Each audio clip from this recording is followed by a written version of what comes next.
আসসালামু আলাইকুম রহমতুল্লাহ। কোথায় কোথায় তিন আলিফ পরিমাণ টানতে হবে সেটা আমরা এখন শিখব।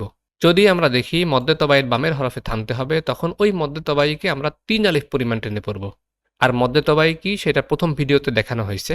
আর এখানে হা ইয়াজের হি, এটা মদ্দে তবাই। আর মিম খারা জবর মা, এটা মদ্দে তবাই। এবং মদ্দে তবাইয়ের বামের হরফে এখানে থামতে হবে।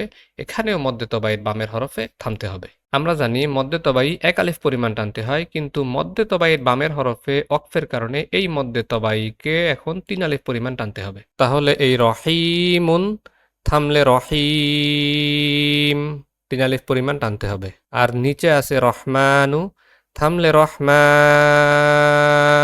তিন আলিফের আরেকটি নিয়ম হলো, যদি আমরা দেখি মদ্দে তবাইয়ের বামে চিকন হামজা আছে, এখানে মিম আলিফ জবর মা মদ্দে তবাই, আর তার বামে চিকন হামজা আছে।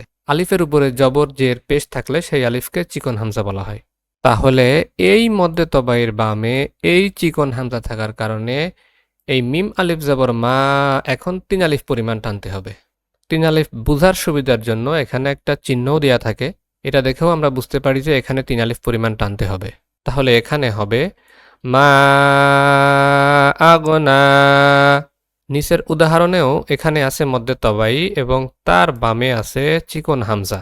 তাহলে এইটা পড়তে হবে বিমা উং সিলা। উং একটা গুণনা হবে, এটা আমরা পরে শিখবো ইনশাআল্লাহ। বিস্তারিত ভিডিও চ্যানেলে দেওয়া হবে, যাদের প্রয়োজন দেখে নিব ইনশাআল্লাহ।